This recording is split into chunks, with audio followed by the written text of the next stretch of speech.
promoter and a regulator.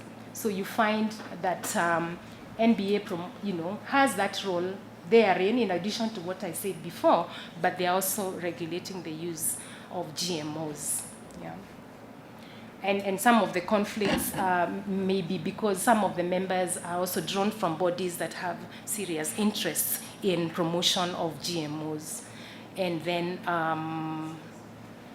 while the core function is to promote awareness, there's also promotion and there's regulatory. So we see that this housing of promotion is okay in the National Science and National Council, the Ministry of Education and Science and Technology, but the regulatory role could be placed elsewhere. There may be a conflict there.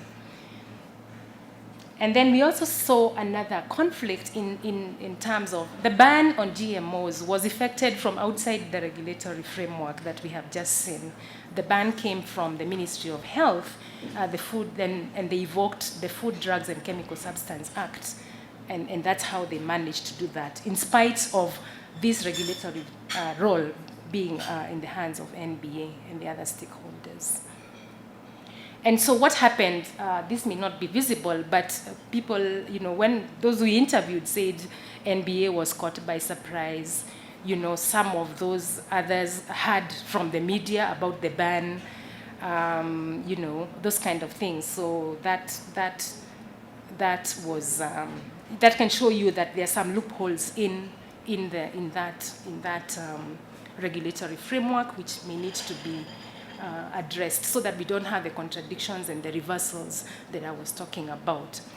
The challenges from our policy and legislative framework for GMOs, from our perspective and from those that we talked to, we found that there are some tensions, not in entirety, but there are some tension between biotechnology development and biosafety and food regulations. Yeah. One, the policies of the East African countries, Kenya included, recognize the potential contribution of biotechnology, in growth and development and in the welfare of Kenyans and the citizens in the region. However, the regulations may have provisions therein that potentially undermine our efforts to meet food security and our development goals. In addition, the import regulations from the Biosafety Act of 2009, they allow importation of GMOs. However, now we have areas that bring a little bit of friction in this importation. For example, the biosafety regulations of 2012, which indicate that products containing more than 1% of GM are to be labeled. Yeah, and then we also find that there's a conflict because of for example, the ban. You can effect the ban. You're allowing GMOs from one act, but there's also that importation ban. So we find those tensions and conflicts. We also read and learned from that within the East African region, the policies and legislation are not harmonized. We find that some countries are way ahead. I put in South Africa just to show that it's quite ahead. And Kenya is following closely because actually we are the first in the region to reach the point where we have laws on labeling and laws talking about imports and transit of GMO. But other countries like Uganda, Ethiopia, and Tanzania being way behind in terms of their development for GMO policies and legislation. And because of this, because of trade, that 20% I think of trade is of Kenya trade is with the countries in our region, and because it is a transit country for agricultural products, we find that this situation is bound to affect our activities and our relations, trade relations with East Africa and in other countries. Other challenges that come in when you look at the GMO policy is, for example, the motivation for policy positions. You have various positions, and I've named some of them ahead. But the others are policymakers fearing that if a country embraces the GMO, then, it will lead to erosion of our traditional markets, for example, with the EU, even though the products that are being advanced, for example, are not traded with the EU, but still we have that strong argument in the region that it is unsafe, that it will lead to environmental degradation, and is not for small-scale farmers, where you say you cannot buffer the crop, with GMO. You cannot create enough distance from one small-scale farmer to another so that whatever is there in the GMO field cannot affect the other. So that is difficult to attain when you're dealing with small-scale farming. And maybe that's why in countries like South Africa it's easier, since they're dealing with maybe larger scale farms, and more difficult to implement in Kenya. The other challenge is the inconsistencies that we may find. Inconsistencies, for example, in 2011, just after the food crisis, we found that the government looked the other way, or waived that, and allowed imports without really checking whether these are GMO or not, simply because there was a serious food shortage in the country. So when we have loopholes in other areas that are not working, and when we don't look at our legislation and policies carefully and how they contradict or affect one another, we are forced to have inconsistencies. So the GM ban, what could happen? What we think is that this is a caveat, this will normally be seen when there's a food shortage. The effects of the ban are more clear when there's a food shortage rather than when we have had a good crop. So we would expect lower food supplies and food shortages and higher prices, and higher prices for cereals that are imported. And so you can see that this would happen in a situation where we have a food crisis. For example, the one that happened in 2010. That clearly comes in because then we are relying on imports, and then they are being subjected to barriers. But when we looked over the last 3 years, this year and since 2011, and we looked at the imports, that was the level of imports, compared to the consumption, this is a small fraction, and most of it actually was on transit or for relief by the World Food Program. And we found that was a small amount over the last 3 years, mainly because we have had good domestic supply. And we also compared those imports, GMO imports, to maize consumption in Kenya, and we found, it's quite low, and we couldn't attribute any food insecurities because of the ban during this period. And as I said, that situation could change when we have a food insecurity or food crisis. The other effects is that, as I said, the legislation could complicate trade. Kenya is a transit country for relief food, and we also export seed and seedlings to other countries in the region, and we also are known to import some of our food. The effects of the labeling requirements are positive in that consumers can have a choice. You can say, I will take this, but I will not take this because it has GMO, or those who don't mind can continue consuming. However, we expect, and we have also read from those who have spent more time looking at this, that it may lead to higher costs. In fact, it has been shown, for example, in the Philippines, there's a study showing that costs increased by 10 to 12% because of that labeling requirement. There's also going to be a long process in terms of those millers or other people who may be importing any cereals or any other GM products, because they have to apply, and that's a lengthy application process. Due to labeling regulations, Kenya now being a country which is way ahead, for example, than Tanzania or Uganda, means that we cannot even import from our neighbors, because unless they label and unless they are willing to incur the extra cost of labeling.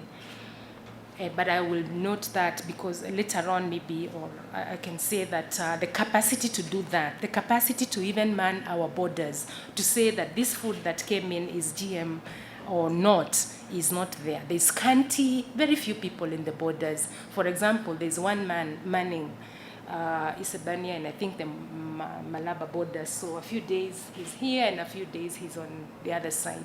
And in any case, we don't have a good record on the informal trade. So there's a lot of products that come in. So we expect to see some barriers there. In conclusion, let me just say that like many other countries, from our observations, from what we have seen, is that Kenya has traded cautiously in the area of GM food. It has had a very long, protracted policy-making process, and even the caution, you can see more caution when you look at the ban on imports on GM food and products. But when we look at the chronology of events, the reason why I read that was because looking at the chronology of events, you see a country that is determined to promote the production and commercialization and use of these products. You see that. But however, we still see, since 30 years ago, we still don't have, we've invested a lot of resources, both our government and development agencies, in developing improved seed, but we are still yet to see any GM seed of any kind out there enhancing food production. In fact, the trials, but I'm to be corrected, the trials are still confined. We had a time where they allowed field trials, but quickly closed it again, saying that we are hurrying the process too much. The other conclusion is that, the advancements, contradictions, reversals, you can see a country in a dilemma, the weight to give to food security vis-a-vis food safety. So we are still grappling with that. Yet both are components within the food system, both are important. But we know the contradictions and reversals have not boosted our efforts to be food secure.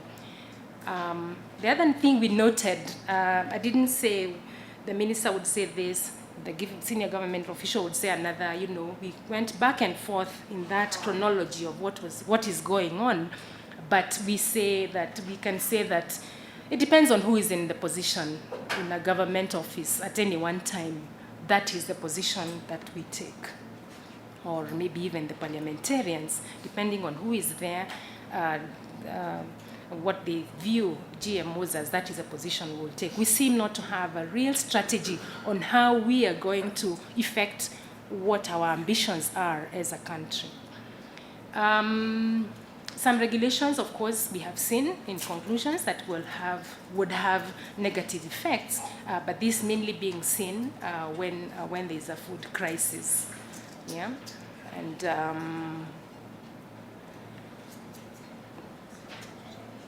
yeah, the same thing, that there are loopholes, and but we also note that a task force 2 weeks ago has been appointed to review matters relating to the GMOs, and we appreciate that, because since 1 year ago the ban was placed, but nothing else went on, nothing else could go on, and there was no action being taken, and we're happy to see those developments.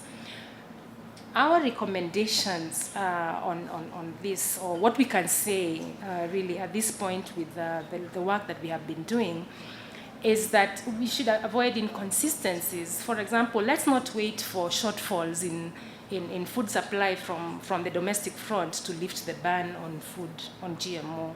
And we should do more as a country. Let's be more strategic and objective in what we want. And I must say that from our view, the assurance of safety of GM products, foods, will be through an investment, targeted, consistent investment in adequate testing, adequate capacity to regulate and to monitor, and adequate human capacity, adequate infrastructure. That is what will give us an assurance on the safety of these GM foods. So let us address the real problem in capacity to do all that. Even as we think about the safety. And the other recommendation is maybe for to boost confidence in the regulatory system, we can think about separating the promotion and regulatory roles so that there's a clear cut. These ones are regulating, these ones are promoting and enhancing the use of GM products, and testing and doing the research, and have others who are regulating. Harmonization of the laws and institutions and the policies would enhance trade in the region, and also what we as a country are moving towards. One other thing is that we are happy about the task force, and we had already said that it is good for the country to invest, to commission independent studies, because what we find is that most of the work that is done under GM biotechnology is from maybe quarters where they may be promoting or looking at a certain product or a GM, and it would be good for a country to invest. So we are saying, why not commission studies, consortiums of universities or other research institutes and other people to do studies, to undertake studies that you want to get more information on as a government, rather than rely on promoters and other people to provide the data, the very data that you want to use. And and maybe another recommendation is that some of the work that we do and other think tanks and other people may find its way, and hoping to find our way to the task force to share some of the things that we have found. And would like to acknowledge that the research, our time to be able to come here and talk to you and to spend the time that we do engaging in research, we appreciate the support that we get from the USAID and US government. Thank you very much.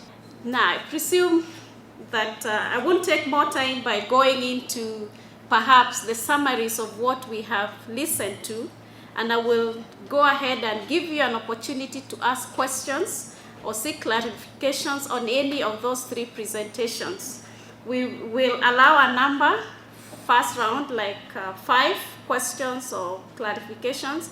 If we have more time, then we'll go to another round of questions. I just wish that you'd be able to share a lot more information with us in the private sector, because it would really help us, especially with regard to maize production figures, because there's always uncertainty in the market. Uncertainty in the market leads to people hoarding, people hiding until they know if there's enough supplies in the market. So I think I would request that this information be shared with us at a regular interval. The second thing I'd like to say is I'd like to commend the report. There is no need for government intervention in maize pricing, or even for NCPB to get involved. In Kenya, there is a willing buyer, willing seller market, and that should allow market forces to determine prices. That is the way it works. That is the way we can keep prices stable. One of the other issues I have with GM is that we are so worried about perceived risks of GM. We are going to find out how it can affect us when there are no studies to show that there is a problem. There is a National Biosafety Authority in place, but yet a cabinet decision can overrule the work of a National Biosafety Authority. That concerns me.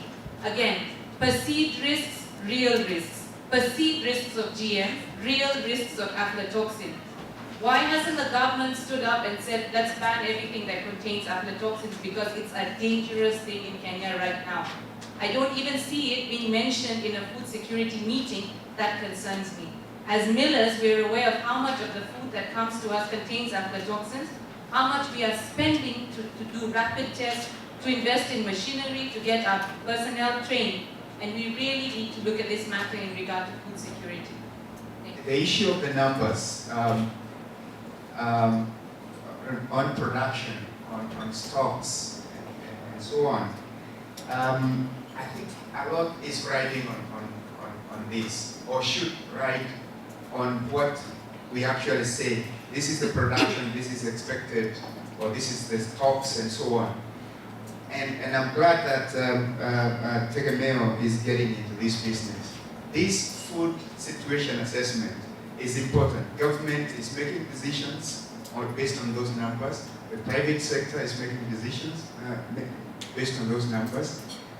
But I'm not sure, and Millicent pointed out that we're not sure what these numbers are. And I think we need to invest to look at, bring this